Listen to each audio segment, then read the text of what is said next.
In the quiet corridors of Moi Teaching and Referral Hospital, a scream shattered the stillness of a regular Tuesday morning. A young woman, brilliant, ambitious, and beloved, had just been struck down. Her name was Ivy Wangeci, and her story is one of love unspoken, obsession denied, and rage unleashed.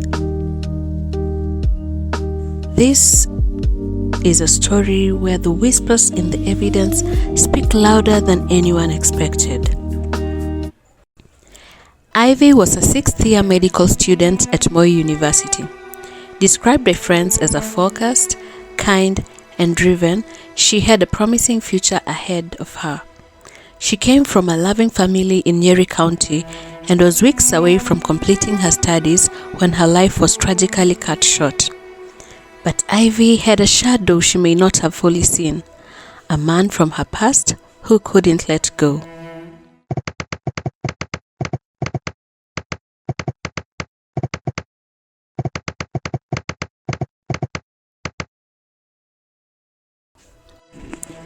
Naftali Kinuthia, the man who would later confess to her murder, was a 28-year-old working for a private company in Nairobi. He had known Ivy from their hometown childhood friends who reportedly stayed in touch over the years. But while Ivy may have seen him as a distant friend, Naftali had begun to view her as something much more.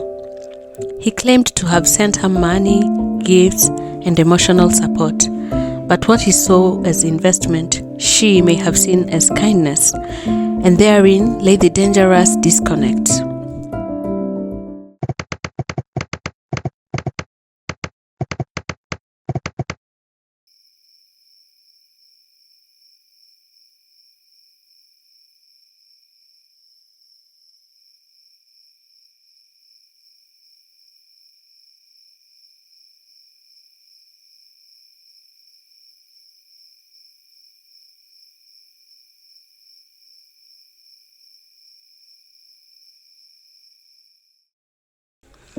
On April 9, 2019, Kinuthia drove from Nairobi to Eldoret. In his trunk, an axe and a machete. He claimed he was delivering a gift and hoping to speak with Ivy. Instead, what followed was one of the most brutal public murders in recent Kenyan history.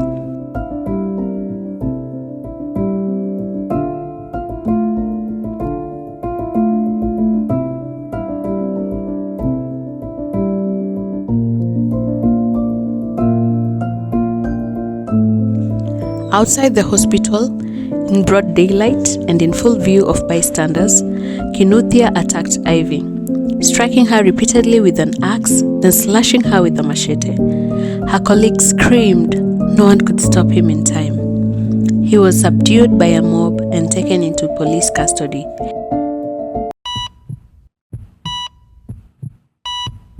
Ivy was pronounced dead shortly after.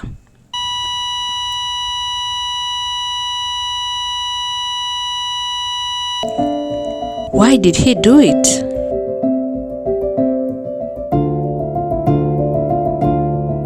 In court, Kinuthia claimed he was heartbroken and frustrated. He said Ivy had accepted gifts and money but ignored his romantic advances. Some interpreted this as entitlement, a toxic mix of rejection, ego, and obsession. But in the court of public opinion, there was no excuse. No amount of hurt justifies premeditated murder. Ivy's family refuted claims that she had manipulated him. They say she never saw him as anything more than an old acquaintance. Prosecutors pushed for a murder conviction, citing clear evidence of planning. The weapons, the long drive, the gloves, the whispers in the evidence were clear. The murder shocked the nation. Kenyans debated gender-based violence, entitlement in relationships, and male anger over rejection. Social media exploded with hashtags like Justice for Ivy and Stop Femicide. Some called Kinuthia a victim of emotional manipulation, but the majority saw him for what he was, a man who let obsession turn deadly.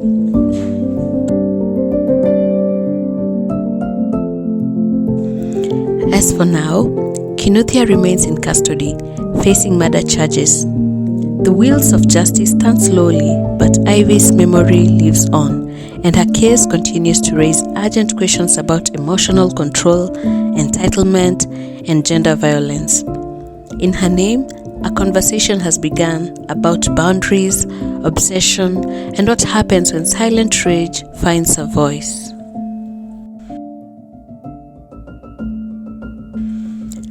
Sometimes the loudest signs of danger come not with screams, but with silence. In the unread texts, the quiet anger, the long drives, and the gifts were given without consent. Ivy Wangeci's story reminds us that love cannot be demanded, and obsession, no matter how quiet, always leaves a trace. This was Whispers in the Evidence. If a story moved you, share this video and help keep the conversation alive. And remember, the truth is always there if you listen closely.